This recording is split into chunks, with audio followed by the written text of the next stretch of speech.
এবারের আমাদের আলোচনার বিষয় হচ্ছে কর্তা কারকের প্রকার। কর্তা বা কর্তৃ যাই বলুন না কেন, তো আমরা সবাই জানি যে কারক আমাদের জানা আছে, কারক নির্ণয় আমরা জানি। তো এবার আমরা ডিসকাস করব কর্তৃকারকের প্রকার। বিভিন্ন পরীক্ষায় এসে থাকে, একটা বাক্য দেওয়া থাকবে, দিয়ে বলবে এটা মুখ্য কর্তা নাকি গৌণ কর্তা নাকি ব্যতিহার কর্তা নাকি প্রযোজ্য কর্তা নাকি প্রয়োজক কর্তা নাকি কর্মকর্তা। এই কর্তৃকারকের এই কয়েকটা যে প্রকারভেদ আজকে আমি খুব সহজে আপনাদেরকে এমনভাবে বুঝিয়ে দেব যে আজকের এই ছোট্ট ক্লাসটি করার পর আপনাদের আর বাক্য দেখা মাত্র আপনারা বলতে পারবেন যে এটা কোন ধরনের কর্তা। ঠিক আছে, ক্লিয়ার?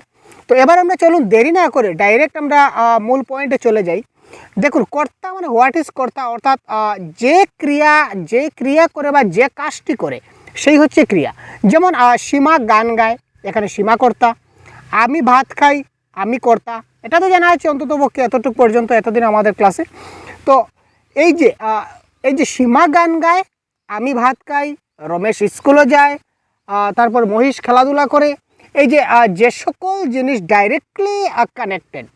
আমি ভাত খাচ্ছি, ডাইরেক্ট ভাত খাচ্ছি।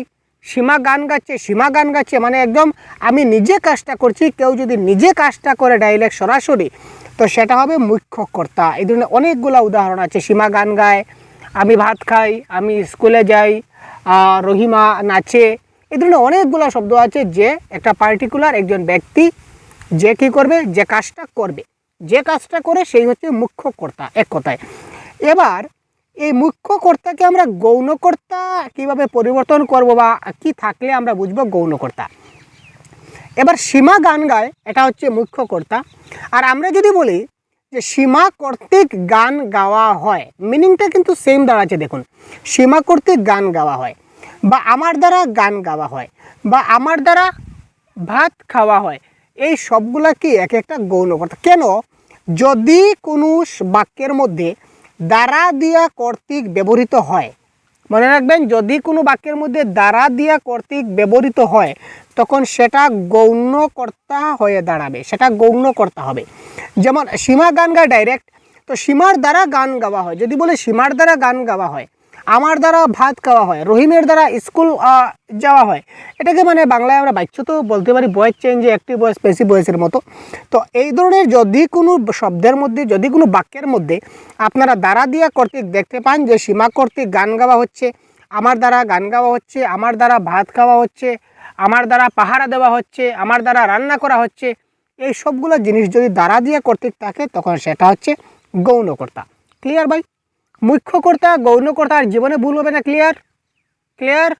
তো এবার আমরা যাব নেক্সট স্লাইডে। আমাদের নেক্সট স্লাইড কি বলেছে? ব্যতিহার কর্তা। তো আমরা মুখ্য কর্তা দেখলাম, ব্যতিহার কর্তা, গৌণকর্তা দেখলাম। এবার আমরা দেখব ব্যতিহার কর্তা মানে কি। ব্যতিহার কর্তা মানে কি? তো ব্যতিহার কর্তার ডেফিনেশনটা আমরা এইভাবে দিতে পারি, দুজন কর্তা যদি একই সঙ্গে একই কাজ করে তখন ব্যতিহার কর্তা হয়। কর্তা দুইজন, একই সঙ্গে কাজ হবে এবং একই কাজ হবে। কীরকম ভাই? বাঘে মহিষে এক ঘাটে জল খায়, কাজ কি? কাজ হচ্ছে জল খাওয়া। কাজটা কি? একই কাজ, কিন্তু কাজটা কি? জল খাওয়া। এখানে কর্তা কয়জন? কর্তা হচ্ছে দুইজন, বাঘ আর মহিষ। ঠিক আছে, বাঘে মহিষে এক ঘাটে জল খায়। তো এখানে কাজ কয়টা? কাজ হচ্ছে একটা। এই বাক্যে কর্তা কয়টা? কর্তা হচ্ছে দুইটা। কি কি? এক নম্বর বাঘ, দুই নম্বর মহিষ। তো যে সকল বাক্যে দুটা কর্তা থাকবে এবং কাজ একটি কাজ হবে, অর্থাৎ একটি কাজ দুজন কর্তা মিলেমিশে করবে, তো সেটা হবে ব্যতিহার কর্তা। যেমন দেখুন, রাজায় রাজায় যুদ্ধ হয়, যুদ্ধটা কার মধ্যে হচ্ছে? বা রাজায় রাজায় লড়াই হয় বলতে পারি। তো যুদ্ধটা কার মধ্যে হচ্ছে? রাজায় রাজায়। তো কয়জন রাজা? নিশ্চয়ই দুইজন রাজা, গতিকে রাজায় রাজায়, তাই তো? তো নাহলে তো রাজায় যুদ্ধ হয়, রাজায় কি যুদ্ধ হয় না? রাজায় তো কারোর সঙ্গে যুদ্ধ একজন হবে, রাজায় যুদ্ধ হবে। সুতরাং এখানে এই একজন রাজা একজন কর্তা, আর একজন রাজা আরেকজন কর্তা, দুটা কর্তা। তো দুইটা কর্তা কাজ কি? কাজ হচ্ছে যুদ্ধ করা। তো দুজন রাজা যুদ্ধ করছে, রাজায় যুদ্ধ হয়। তো এই ধরনের যদি একটা বাক্যে দুইজন কর্তা একই কাজ করা বোঝায় তখন সেটাকে আমরা বলতে পারি কি? এটাকে আমরা বলবো ব্যতিহার কর্তা। তো এবার আমরা দেখব প্রযোজ্য এবং প্রযোজক কর্তা কি। কর্তা যখন কাউকে দিয়ে কোনো কাজ করিয়ে নেয় সেটা প্রযোজক কর্তা। আমরা বলতে পারি যে কর্তা কোনো কাজ করে না। এখানে এই বাক্যের যে কর্তা, এই বাক্যের কর্তা কোনো কাজ করে না, কিন্তু সে অন্যজনকে দিয়ে কাজ করায়। তো অন্যজনকে দিয়ে যখন কাজ করায় তখন সেটা হবে কি? প্রযোজক কর্তা। যেমন ফর এক্সাম্পল আমরা যদি বলি, দেখুন সাপুড়ে সাপ খেলায়, সাপুড়ে সাপ খেলায়, এখানে খেলছে কে? খেলছে কে? সাপুড়ে খেলছে নাকি? কাজটা কে করছে? সাপুড়ে করছে, সাপুড়ে করছে, কিন্তু সাপুড়ে কি খেলছে? সাপুড়ে সাপ খেলাচ্ছে, সাপুড়ে সাপ খেলাচ্ছে। সাপুড়ে কিন্তু কাজ কাকে দিয়ে করাচ্ছে? সাপকে দিয়ে করাচ্ছে। সাপুড়ে যে কাজটা করাচ্ছে, সাপুড়ে কাজটা কাকে দিয়ে করাচ্ছে? সাপকে দিয়ে করাচ্ছে। সাপুড়ে তো নিজে খেলছে না, সাপুড়ে কি নিজে খেলছে না, সাপুড়ে সাপকে দিয়ে সাপ খেলাচ্ছে। তো সুতরাং এখানে এই যে সাপ, সাপুড়ে কি করছে? কাজ করাচ্ছে, কাকে দিয়ে? সাপকে দিয়ে। তো যে ব্যক্তি কাজ করাচ্ছে সে নিজে কাজ করছে না ভাই, সে নিজে কাজ করছে না, অন্যজনকে দিয়ে কাজ করায়, তো এটা হবে কি? প্রযোজককর্তা। আর যাকে দিয়ে কাজ করায় সে হচ্ছে প্রযোজ্যকর্তা। যেমন এখানে সাপ হচ্ছে প্রযোজ্যকর্তা। আরেকটা উদাহরণ দেখি, মা শিশুকে চাঁদ দেখায়। এখানে কাজ কি? কাজ হচ্ছে চাঁদ দেখানো, কাজ হচ্ছে চাঁদ দেখানো। কাকে? শিশু চাঁদটা দেখছে কে?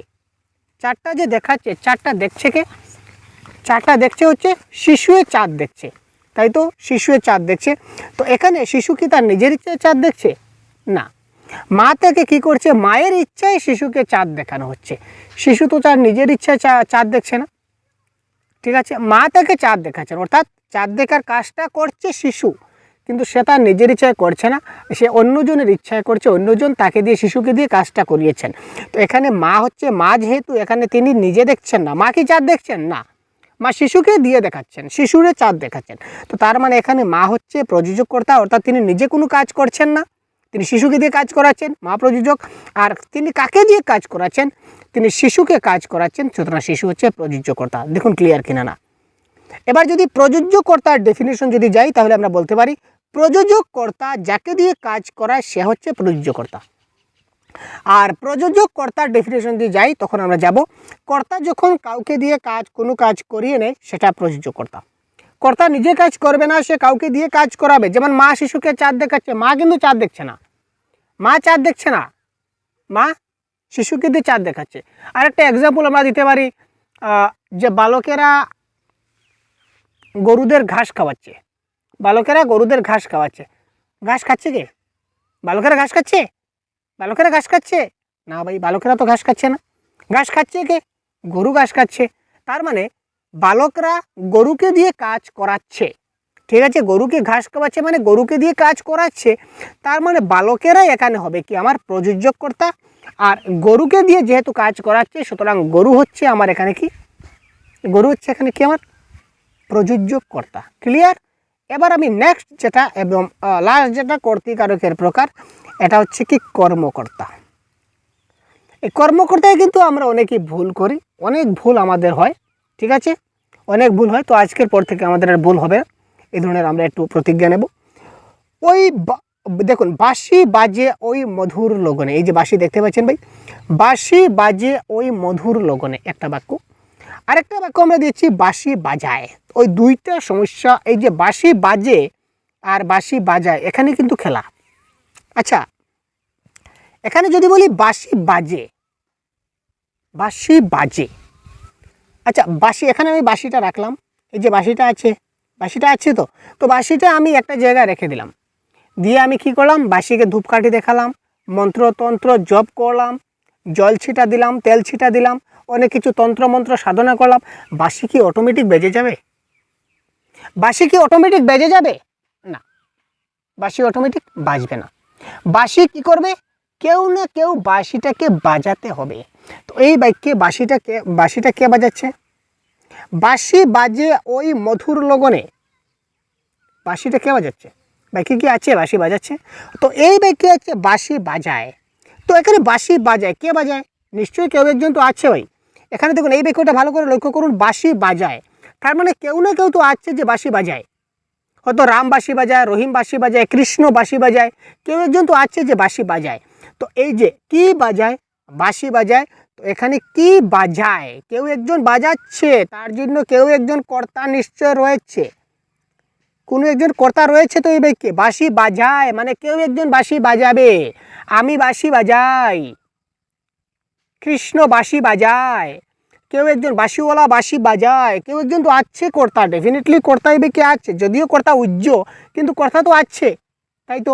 তো এই ক্ষেত্রে এই যে বাসিটা হবে আমার কি কর্ম, বাসিটা হবে কি আমার কর্মকারক, এটা হবে কর্মকারক, ঠিক আছে। কিন্তু এখানে বাঁশি বাজে বলতে বাঁশি বাজে আর বাঁশি বাজাই কিন্তু এক জিনিস না। এখানে বাঁশি বাজে, কে বাজে? আপনি বাজছেন?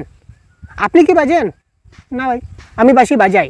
তাহলে এখানে আমি বাঁশি বাজাই কোথায় লেখা আছে? আমি বাঁশি বাজে লেখা আছে। তো এই ধরনের যখন এই বস্তু, এটা একটা বস্তু কিন্তু একটা অবজেক্ট, তো এই অবজেক্টগুলো যখন কর্তার মতো আচরণ করে তখন সেটা হয়ে যায় আমার কর্মকর্তা, ঠিক আছে। কর্ম যখন বা বস্তু বা এজ এ অবজেক্ট যখন কর্তার মতো আচরণ করে তখন সেটা হয়ে যায় আমার কি কর্মকর্তা। তো এখানে দেখুন বাঁশি বাজে, তো আমি তো বাজছি না, বাঁশি বাজছে, তার মানে এই বাঁশিটা হচ্ছে কর্মকর্তা। আচ্ছা ট্রেন চলে, ট্রেন চলে, ট্রেন কি অটোমেটিক চলে যাবে? না, ট্রেন তো কেউ চালাতে হবে। তার মানে ট্রেন এখানে আছে কি ট্রেন চালায়? না, ট্রেন চলে। ঢুল বাজে, কি বাজছে? ঢুল বাজছে, অটোমেটিক ঢুল বাজে? ঢুল তো বাজাতে হবে, কিন্তু এখানে কি বলেছে ঢুল বাজায়? না, ঢুল বাজে। সুতরাং এই ঢুল বাজে, এখানে ঢুলটা হচ্ছে কি কর্মকর্তা। নদী বয়ে যায়, নদী কি আপনি বইয়ে নিয়ে যান নাকি? না, নদী তার নিজের মতো করে বয়ে যায়, তো নদী তার মতো বয়ে যায়। তো কি বয়ে যায় বলবো না, কে বয়ে যায়? নদী বয়ে যায়, সুতরাং এটা হবে কর্মকর্তা। ঘড়ি চলে, যদি আমরা বলি ঘড়ি চলে, ঘড়ি কি আপনার কথায় চলে? না আমার কথায় চলে।